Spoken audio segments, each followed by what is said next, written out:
ഒരു മുംബൈയിലെ ഒരു അപ്കമിങ് എപ്പിസോഡ് റിവ്യൂയിലേക്ക് എല്ലാവർക്കും സ്വാഗതം.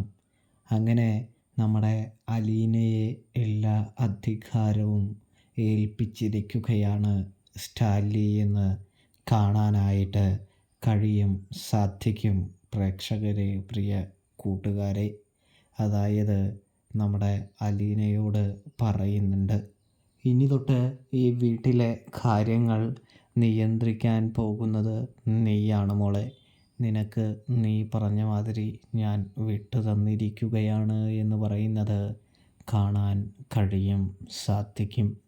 ഇതേ സമയം അലീനയ്ക്ക് ഒരുപാട് സന്തോഷമാവുന്നുണ്ട് എന്നും കാണാം. കാരണം തൻ്റെ പപ്പ തൻ്റെ ആശയത്തെ അംഗീകരിച്ചു എന്നുള്ളത് അലീനയ്ക്ക് വിശ്വസിക്കാനായിട്ട് പാടുപെടുന്നുണ്ട്. വിശ്വാസമാകുന്നില്ല. എന്നിരുന്നാലും അലീന അന്താളിച്ചിങ്ങനെ നോക്കുമ്പോൾ നമ്മുടെ സ്റ്റാൻലി പറയുന്നുണ്ട്, മോളെ ഇത് സത്യം തന്നെയാണ്. നിനക്ക് വേണ്ടിയാണ് ആദ്യമായി പപ്പ വിട്ടു തരുന്നത്, പപ്പയെടുത്ത തീരുമാനം മാറ്റുന്നത് എന്ന് പറയുന്നു. ഇതുവരെ ആരുടെ മുൻപിലും ഈ സ്റ്റാൻലി തലകുനിച്ചിട്ടില്ല. നിൻ്റെ മുൻപിൽ മാത്രമാണ് ഇപ്പോൾ തലകുനിക്കുന്നത് എന്നും സ്റ്റാൻലി പറഞ്ഞുകൊണ്ടാണ് അധികാരങ്ങളെല്ലാം അലീനയിലേക്ക് കൊടുക്കുന്നത് എന്ന് കാണാനായിട്ട് സാധിക്കും. പിന്നെ മോളെ, നിന്നോട് ഈ പപ്പ സ്നേഹം കാണിക്കാഞ്ഞത് വേറെ ഒന്നുമല്ല. തനിക്ക് മക്കളെ എങ്ങനെയാണ് സ്നേഹിക്കേണ്ടത് എന്നറിയില്ല. കാരണം തൻ്റെ മക്കൾ തന്നെ സ്നേഹിച്ചിട്ടില്ല, താൻ തൻ്റെ മക്കളെ സ്നേഹിച്ചിട്ടില്ല എന്ന് പറയുന്നു. കാരണം അവർ തന്നെ ഉപേക്ഷിച്ച് അവരുടെ മമ്മിയുടെ കൂടെ പോയവരാണ് എന്ന് പറയുന്നു. നിൻ്റെ സ്നേഹമാണ് എൻ്റെ കണ്ണ് തുറപ്പിച്ചത് എന്ന് പറയുന്നു. ഞാൻ നിന്നെ സ്നേഹിക്കുന്നില്ലെങ്കിലും, അതായത് നിന്നോട് ഇത്തിരി അകൽന്നൊക്കെ നിന്നപ്പോൾ നീ എന്നെ സ്നേഹം കൊണ്ട് തോൽപ്പിക്കുകയായിരുന്നു ഓരോ സമയവുമെന്ന് സ്റ്റാൻലി പറഞ്ഞു വയ്ക്കുകയാണ്. കൂടാതെ നീ എൻ്റെ ഏറ്റവും പ്രിയപ്പെട്ട മകളാണ് എന്ന് പറയുന്നതും അലീനയ്ക്ക് ഭക്ഷണം ഊട്ടുന്നതും കാണാൻ സാധിക്കുന്നുണ്ട്. ഇതേ സമയം അലീനയുടെ കണ്ണുകൾ നിറഞ്ഞൊഴുകുകയാണ് എന്ന് കാണാൻ സാധിക്കുന്നുണ്ട്. അപ്പോൾ നമ്മുടെ സ്റ്റാൻലി അലീനയുടെ കണ്ണീർ തുടയ്ക്കുകയാണ്. കരയേണ്ട, ഇത് സത്യം തന്നെയാണ്. ഈ പപ്പ നിനക്ക് വേണ്ടി മാറുകയാണ് എന്ന് പറയുന്നത് കാണാൻ സാധിക്കുന്നുണ്ട് പ്രേക്ഷകരെ, പ്രിയ കൂട്ടുകാരെ. ഇതെല്ലാം ഒരു കൗതുകത്തോടെ, ഒരു ഞെട്ടലോടെ ഔതക്കുട്ടി നോക്കി നിൽക്കുകയാണ്. പഠിച്ച പണി 18 നോക്കിയിട്ടും ഇവൻ പരാജയപ്പെട്ടില്ല.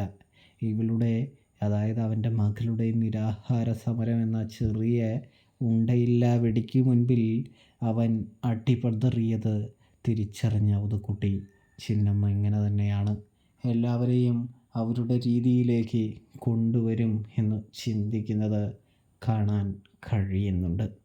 തുടർന്ന് നമുക്ക് കാണാൻ കഴിയുക നമ്മുടെ സ്റ്റാലിൻ്റെ ഭാര്യയായ എൽസമ്മയുടെ ലാൻഡിങ് ആണ് പ്രേക്ഷകരെ. എൽസമ്മയാണെങ്കിൽ വളരെയധികം പോസോടുകൂടിയാണ് വരുന്നതെന്ന് കാണാം. അതായത് റീത്ത ആൻറ്റിയുടെ അടുത്തേക്ക്, റീത്ത ചേച്ചിയുടെ അടുത്തേക്ക് റീത്ത ചേച്ചീനെ കാണുന്നത് കാണാം. എൽസമ്മയുടെ മുഖം അപ്പോഴാണ് നമ്മൾ പ്രേക്ഷകർക്കും കാണാനായിട്ട് കഴിയുന്നത്. എൽസമ്മ ആരാണെന്നറിയാൻ പല പ്രേക്ഷകർക്കും കൗതുകം ഉണ്ടാവും. എന്തായാലും അതിന് കുറച്ചുകൂടി കാത്തിരുന്നേ മതിയാവുകയുള്ളൂ പ്രേക്ഷകരെ, പ്രിയ കൂട്ടുകാരെ. അങ്ങനെ എൽസമ്മ റീത്തയുടെ അടുത്ത് വന്നു ചേരുകയാണ് എന്ന് കാണാനായിട്ട് കഴിയും. വന്നു ചേർന്ന എൽസമ്മയാണെങ്കിൽ റീത്തയോട് കാര്യങ്ങൾ ചോദിക്കുന്നു, സംസാരിക്കുന്നു. ഇവിടെ റീത്തയാണെങ്കിൽ എൽസമ്മയുടെ മനസ്സിൽ ഒരുപാട് കപടതയും ഒരുപാട് വിഷവും കുത്തിവെച്ച് കൊടുക്കുന്നതാണ് കാണാൻ സാധിക്കുക. നിൻ്റെ മക്കളെക്കാളും അവന് ഇഷ്ടം അവളെയാണ്, ആ പിഴച്ചു പെറ്റുണ്ടായ സന്തതിയെയാണ് എന്ന് പറയുന്നത് കാണാൻ സാധിക്കുന്നുണ്ട്. ഇതേ സമയം നീ ഇതിന് എന്തെങ്കിലും ഒരു മുന്നൊരുക്കം ചെയ്തില്ലെങ്കിൽ എൻ്റെ എൽസമ്മേ എല്ലാം അവൾ പിടിച്ചെടുക്കുമെന്ന് പറയുന്നത് കാണാൻ കഴിയും, സാധിക്കും. അവൾ പഠിച്ച കള്ളിയാണ് എന്ന് വരെ നമ്മുടെ റീത്താമ്മ എൽസമ്മയെ പറഞ്ഞ് തെറ്റിദ്ധരിപ്പിക്കുകയാണ് എന്ന് കാണാനായിട്ട് കഴിയും, സാധിക്കും. ഇതേ സമയമാണെങ്കിൽ നമ്മുടെ സമ്മ ആ കടുത്ത തീരുമാനം പറയുകയാണ്. അവളെ അങ്ങനെ എല്ലാ സ്വത്തും വെട്ടിവിഴുങ്ങാൻ ഞാൻ സമ്മതിക്കില്ല ചേച്ചി എന്ന്. ചേച്ചിയുടെ ആഗ്രഹം പോലെ തന്നെ എല്ലാം നടക്കട്ടെ എന്ന് പറയുന്നത് കാണാൻ കഴിയും, സാധിക്കും. ഈ ഒരു നിമിഷത്തിനായിട്ടാണ് എൽസമ്മേ ഞാൻ കാത്തിരുന്നത്, നിൻ്റെ വായിൽ നിന്നും ഇത് കേൾക്കാൻ വേണ്ടി. നീ തൻ്റെ കൂടെ നിൽക്കുകയാണെങ്കിൽ നമുക്കവളെ തുരത്തി ഓടിക്കാമെന്ന് പറയുന്നത് കാണാനായിട്ട് കഴിയും, സാധിക്കും. ഇതേ സമയം നമ്മുടെ എൽസമ്മയാണെങ്കിൽ ശരി ചേച്ചി, ഞാൻ ചേച്ചിയുടെ കൂടെ ഉണ്ട് എന്ന് പറയുന്നത് കാണാനായിട്ട് കഴിയുന്നുണ്ട്. അങ്ങനെ നമ്മുടെ റീത്തയും എൽസമ്മയും ചേർന്ന് സ്റ്റാലിൻ്റെ രാജകൊട്ടാരത്തിലേക്ക് പോവുകയാണ്. സ്റ്റാലിയെ കാണാനായിട്ട് പോവുകയാണ് എന്ന് കാണാം. ഇതേ സമയം സ്റ്റാലിയാണെങ്കിൽ എല്ലാം അലീനയെ ഏൽപ്പിച്ചിട്ട്, അതായത് അലീനയോട് ഉത്തരവാദിത്വത്തിലാണ് ഇപ്പോൾ വീട്ടിലെ ചിട്ടയും കാര്യങ്ങളൊക്കെ. തുടർന്ന് സ്റ്റാലി തൻ്റെ എസ്റ്റേറ്റിലെ കണക്കും കാര്യങ്ങളൊക്കെ നോക്കാനായിട്ട് പോയിരിക്കുന്ന വേളയിലാണ് ഇവർ കടന്നു വരുന്നത് എന്ന് കാണാൻ കഴിയും, സാധിക്കും.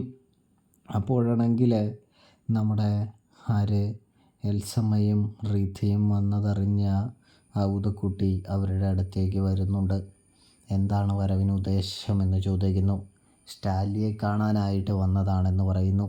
സ്റ്റാലി ഇവിടെ ഇല്ല എന്ന് പറയുന്നു. അപ്പോഴാണെങ്കിൽ നമ്മുടെ ഔദക്കുട്ടിയെ നാണം കെടുത്തുകയാണ് റീത്താമ്മ. നിങ്ങൾ എന്തൊരപ്പന, നിങ്ങൾ മകൻ്റെ കുളിരായ്മ ചൂട്ടും പിടിച്ച് നിൽക്കുകയാണോ എന്ന് ചോദിച്ച് കളിയാക്കുകയാണ്, നാണം കെടുത്തുകയാണ്.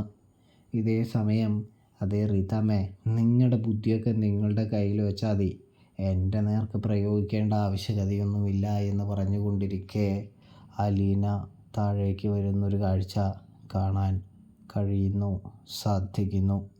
ഇതേ സമയമാണെങ്കിൽ അലീനയെ കണ്ടതും നമ്മുടെ റീത്തയ്ക്കും എൽസയ്ക്കും ഭ്രാന്ത് പിടിക്കുകയാണ് എന്ന് കാണാം. എൽസയും റീത്തയും കൂടി അലീനയ്ക്ക് നേരെ കയർ പൊട്ടിച്ച് ചെല്ലുമ്പോൾ അലീന അവർക്ക് നേരെ പൊട്ടിത്തെറിക്കുകയാണ് എന്നും കാണാം. അപ്പോൾ റിവ്യൂവും കാര്യങ്ങളും ഇഷ്ടപ്പെട്ടാൽ ചാനൽ മറക്കാതെ ഒന്ന് സബ്സ്ക്രൈബ് ചെയ്യണേ.